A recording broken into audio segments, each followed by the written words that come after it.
मेरा नाम हिना खान है और मैं पाकिस्तान आर्मी की कराटे प्लेयर हूँ।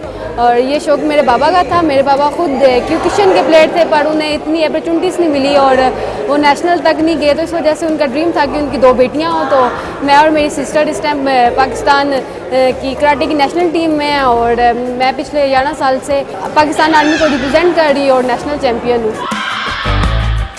मेरे पेरेंट्स ने मुझे बहुत सपोर्ट किया, पर मैं हन फैमिली से हूँ और मेरे दादा जैसे ताया चाचा हो गए, उन्होंने बिल्कुल भी सपोर्ट नहीं किया। इवन के 2-3 साल बस जब हम छोटे थे तो बाबा लेके जाते थे, तो किसी ने कुछ नहीं किया। जैसे जैसे बड़े हो गए तो उन्होंने बोला बस कर दो, बहुत टाइम हो गया, अब इनकी शादी करा दो। इस तरह के हर्डल्स मुझे बहुत सारे फेस करने पड़े। मैं यही यूथ को बोलूँगी कि अब कुछ पेरेंट्स होते हैं वो बोलते हैं कि बच्चों को स्टडी पे ज़्यादा फोकस करना चाहिए। ठीक है, आप स्टडी पे फोकस कराएं, पर लड़कियों के लिए सेल्फ डिफेंस के लिए बहुत बेस्ट गेम है। अब बेशक उनको कैंप्स वगैरह में ना आने दें, पर उनको एक एटलीस्ट क्लब लेवल तक जाने दें। उनको सेल्फ डिफेंस सीखना चाहिए ताकि वो इस हमारे माशरे में सर्वाइव कर सके।